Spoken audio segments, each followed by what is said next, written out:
Dear students, Assalamu alaikum. Today we are going to create a payment term list. Now you might remember that payment terms are those terms which have been finalized between a seller and a buyer. These payment terms are finalized between you and your customers. They might also be finalized between you and your vendor as well. In that case, the payment terms are applicable to you. جو payment terms وہاں دی جائیں گی vendor کے ساتھ وہ آپ کے اوپر لاگو ہوں گی اور آپ نے انہیں فالو کرنا ہوگا. اور اسی طرح جو پیمنٹ ٹرمز آپ اپنے کسٹمر یا کلائنٹ کو دیں گے وہ آپ کے کسٹمر اور کلائنٹ پہ لاگو ہوگی اور اس نے ان کو فالو کرنا ہوگا. پیمنٹ ٹرمز ہمیشہ یاد رہے کہ آپ کی مینجمنٹ اور اکاؤنٹنٹ آپ کو بتائیں گے. پیمنٹ ٹرمز آپ نے اپنی مرضی سے کبھی بھی نہیں ڈالنی کیونکہ یہ بڑا ٹرکی اور بڑا امپورٹنٹ فیصلہ ہوتا ہے جو management as per contract, as per P O, as per their understanding with the vendor اور یور کلائنٹ یہ ڈیسائیڈ کرتی ہے کہ پیمنٹ ٹرمز ہوں گی کیا, اور اس کو اسٹرکٹلی فالو بھی کرنا پڑتا ہے. پورا ڈپارٹمنٹ اس کے پیچھے بھاگ رہا ہوتا ہے کہ انہیں پتہ چل سکے کہ کب ہم نے پیمنٹ ہمیں ملنی ہے اور اس کو کون پرسیو کر رہا ہے. تو یہ تمام چیزیں دیکھتے ہوئے ہم نے صرف جو ڈیسائیڈڈ پیمنٹ ٹرمز ہوں گی وہ اپنے پاس لاک کرنی ہے اور انٹر کرنی ہے. اور اگر وہ پیمنٹ ٹرم ہمارے پاس نہیں ہے تو ہم نے وہ پیمنٹ ٹرم اپنے پاس کوئک بکس میں بنانی ہے. وہ کیسے بنانی ہے وہ ہم آج چل کے دیکھتے ہیں. کوئک بکس میں پیمنٹ ٹرمز جو ہمیں مینجمنٹ یا اکاؤنٹنٹ کہیں گے وہ کس طرح سے کریٹ کریں گے ہم اور کس طرح سے یوز کریں گے اپنی انوائس پہ. تو let's go over to QuickBooks. آئیے دیکھتے ہیں کہ ہمارے پاس اگر کوئی انوائس ہے موجود تو اس پہ پیمنٹ ٹرمز ہمیں کہاں نظر آ رہی ہے. اگر آپ ٹاپ پہ دیکھیں تو ہمارے پاس پی او کے بعد پیمنٹ ٹرمز نظر آ رہی ہے اور پیمنٹ ٹرمز جو آپ کو نظر آ رہی ہے اس پہ لکھا ہوا ہے نیٹ 30. اس کے علاوہ اور پیمنٹ ٹرمز ہمیں اس ڈراپ ڈاؤن میں نظر آ رہی ہیں. نیٹ 30 جیسے آپ کو مطلب پتہ ہے کہ 30 دن کے اندر اندر ہمیں پیمنٹ ریسیو ہو جانی چاہیے.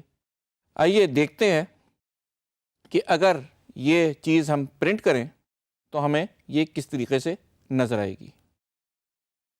یہ ہمارا انوائس ہے اور اس پہ آپ کو نظر آ رہی ہوگی ٹرمز کے اندر یہ نیٹ 30 لکھا ہوا ہے. جب بھی ہم انوائس اپنی پرنٹ کریں گے آٹومیٹکلی ٹرمز اس میں پرنٹ ہو جائے گی تمام اور ڈیٹیلز کے ساتھ, اور یہی چیز ہم نے اپنے کسٹمر کو بھیج دینی ہے. تو یاد رہے کہ ٹرمز ہماری پرنٹ ہوتی ہے ہمارے مین انوائس پہ, اس ٹیمپلیٹ میں وہ موجود ہیں. آئیں ہم دیکھتے ہیں کہ ہم ان ٹرمز کو اپنے پاس کس طریقے سے ریکارڈ کریں گے. لسٹ میں جائیں گے ہم سب سے پہلے اور جائیں گے کسٹمر اینڈ وینڈر پروفائل میں. اس میں اگر آپ دیکھ سکتے ہیں تو ہمارے پاس ایک ٹرمز لسٹ کی پروویژن موجود ہے. اس کو ہم کلک کریں گے تو آپ کے پاس جو اس وقت پہلے سے پڑی ہوئی اس کے اندر ڈیفالٹ میں ہے وہ ساری کی ساری لسٹڈ ہو جائیں گی. اور یہاں آپ نیچے دیکھ سکتے ہیں اگر آپ نیا بنانا چاہیں تو آپ نئی بھی کریٹ کر سکتے ہیں. لیکن جو چیز سب سے امپورٹنٹ میں آپ کو دکھانا چاہ رہا ہوں کہ ہمارے پاس بیسکلی 2 ٹائپ آف ٹرمز ہو سکتی ہیں, ایک اسٹینڈرڈ اور ایک ڈیٹ ڈریون. ان دونوں میں تھوڑا سا فرق ہے لیکن عام طور پہ جو مجموعی طور پہ استعمال ہوتی ہے وہ ہے اسٹینڈرڈ. تو ایکسپلینیشن میں آپ کو دونوں کی دوں گا لیکن آپ کو یہ پتہ ہونا چاہیے کہ نارملی جو ہم استعمال کرتے ہیں وہ اسٹینڈرڈ ہوتی ہے. ڈیٹ ڈریون کا پہلے مطلب سمجھ لیں. ڈیٹ ڈریون کا مطلب یہ ہوتا ہے کہ ہم نے اپنے کلائنٹ کے کسٹمر کے ساتھ یہ معاہدہ کیا ہوا ہے کہ ہماری جو انوائس ہے وہ پیبل ایک خاص تاریخ پر یا اس سے پہلے. یہ اسکول کی فیس, یونیورسٹی کی فیس بھی ہو سکتی ہے, یہ کرایہ بھی ہو سکتا ہے, یہ اور بھی اس ٹائپ کی چیزیں ہو سکتی ہیں جس میں آپ ایک ڈیٹ فکس کر دیتے ہیں. مثال کے طور پہ آج ہم یہ کہتے ہیں کہ آپ نے ہر مہینے کی 15 تاریخ کو ہمیں پیمنٹ کرنی ہے. جب بھی ہم net due before the 15th day of the month لکھیں گے تو اگلی 15 تاریخ سے پہلے آپ نے یہ پیمنٹ کرنا ہوگی. لیکن بعض دفعہ بالکل ممکن ہے کہ آپ کی انوائس بنانے میں تھوڑی سی تاخیر ہو جائے. ان دیٹ کیس اگر آپ کی انوائس ایک دن پہلے پہنچے تو یہ بڑا مسئلہ ہوگا آپ کے کسٹمر کلائنٹ کو کہ ایک دن پہلے پہنچنے والی انوائس وہ اگلے دن پے کر دے. اس لیے ہم اسے تھوڑا سا کشن دیتے ہیں اور اسے یہ کہتے ہیں کہ اتنے دن پہلے اگر انوائس آپ کو مل گئی تو آپ نے 15 تاریخ تک یہ ضرور جمع کرانی ہے. اس کشن کا طریقہ یہ ہے کہ due the next month if issued with in, کتنے دنوں کے اندر ہمیں یہ 15 تاریخ سے کتنے دنوں کے اندر اندر یہ مل جائے تو ہم نے دینی ہے. ہم اسے 7 دن کا کشن دیتے ہیں. یعنی کہ اگر ہمیں یہ انوائس 8 تاریخ تک مل جائے تو 15 تاریخ تک ہم نے ضرور جمع کروانی ہے. آپ کے پاس دونوں آپشن ہیں. اگر 7 کے بعد ملے تو تھوڑا سا اسے ایک آدھا دن کا کشن آٹومیٹکلی مل جائے گا. نہیں تو 15 تاریخ ہم نے فکس کر دی ہے، 15 تاریخ کو اس نے کچھ بھی ہو جائے پیمنٹ کرنی ہے یا اس سے پہلے کر دے. اگلی چیز جو ہے وہ ہے ڈسکاؤنٹ پرسنٹیج. وہ یہ پوچھ رہا ہے ہم سے کہ اگر وہ وقت سے کتنا پہلے کروا دے تو ہم اس کو کچھ ڈسکاؤنٹ دے دیں گے. ہم کہتے ہیں کہ ڈسکاؤنٹ پرسنٹیج ہے 1، 1% ہم اسے ڈسکاؤنٹ دیں گے اگر وہ پہلی تاریخ سے پہلے کروا دے. 15 کو ڈیو ہے لیکن اگر پہلی تک وہ کروا دے 15 دن پہلے تو ہم اسے 1% ڈسکاؤنٹ دے دیں گے. تو یہ طریقہ ہے ڈیٹ ڈریون. ڈیٹ ڈریون سے یہ آپ کو سمجھ میں آ جانا چاہیے کہ اس کا پورا دار و مدار ڈیٹ کے اوپر ہے، ایک پرٹیکولر ڈیٹ جو ہم اسے دیتے ہیں.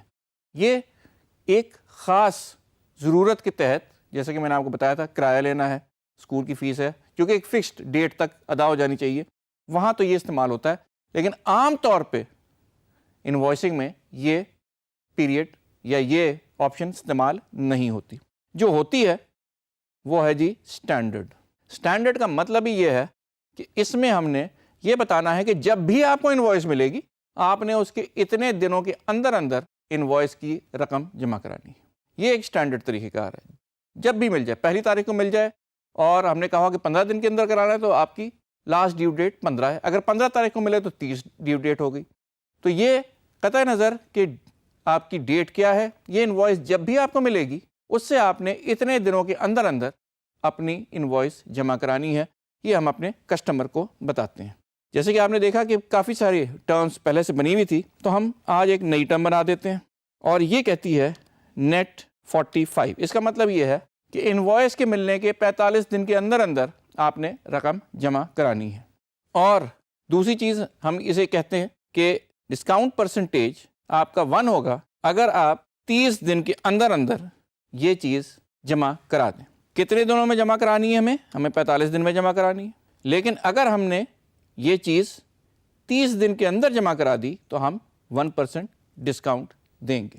تو سب سے پہلے تو اس کا نام لکھا جاتا ہے. نام ایک صرف انڈیکیشن ہے، اس کا امپیکٹ اس وقت ہوگا جب آپ نیچے اسے ڈسکرائب کر دیں گے. نیچے ہم نے کیسے ڈسکرائب کیا؟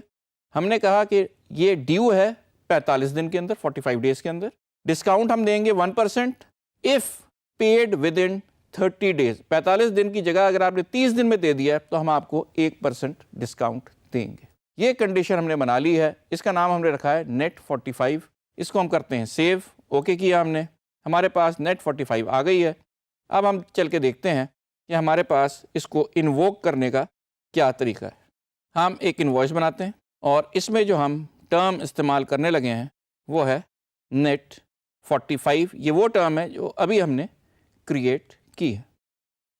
جیسے ہی ہم نے یہ اپنی انوائس بنائی تو اب ہم نے دیکھنا ہے کہ کیا اس کو ہم کہیں نہ کہیں سے چیک بھی کر سکتے ہیں کہ یہ اسی طرح سے ہوگی. ہم اس کو سیدھا جا کے پریویو دیکھتے ہیں. اب آپ دیکھ سکتے ہیں کہ پریویو میں ہمیں وہ ٹرم نظر آ رہی ہے جو ہے نیٹ 45. یہ وہ ٹرم ہوگی جو آپ نے اپنے کسٹمر کلائنٹ کے ساتھ فائنلائز کی ہے. آپ سے میرا مطلب ہے آپ کی مینجمنٹ نے یا اکاؤنٹس نے یا جس نے بھی یہ ڈیل فائنلائز کی ہے، آپ نے صرف اور صرف اس سے انفارمیشن لے کر اپنے پاس ریکارڈ کرنی ہے. یہ چیز آپ نے اپنی مرضی سے کبھی نہیں ڈالنی. یہ چیز ہمیشہ آپ کو بتایا جائے گا کہ آپ اس کو اس طریقے سے ٹریٹ کریں. جو آپ کو بتایا جائے گا آپ نے اسے ریکارڈ کرنا ہے اور سسٹم اسی کے ساتھ آگے چلے گا.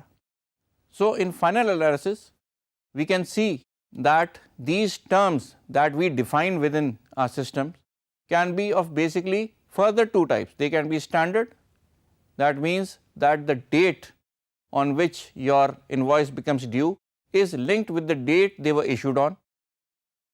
That is called standard. or number 2, they are basically due on a given date which has been finalized between you and the client.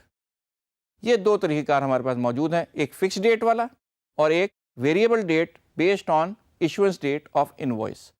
ان دونوں کے طریقہ کار یہاں ہم اپنے پاس نوٹ کر سکتے ہیں, ریکارڈ کر سکتے ہیں against any invoice that we want to. لیکن یہ تمام طریقہ کار بیس ہوں گے جو انفارمیشن آپ کو آپ کی مینجمنٹ دے گی. ونس اگین آپ نے خود ڈیسائیڈ نہیں کرنا, مینجمنٹ نے جو کہا ہے آپ نے اس ٹائپ کے ٹرم بنانے, مینجمنٹ نے جو کہا ہے اس ٹائپ کے ٹرم آپ نے انوائس میں ریکارڈ کرنے. So basically this is a management driven exercise. لیکن کیونکہ آپ کو کوئک بکس چلانا آتا ہے تو آپ کو پتا ہے کہ اسے کوئک بکس میں کس طریقے سے ہینڈل کیا جائے. That's all for today. Thank you so much.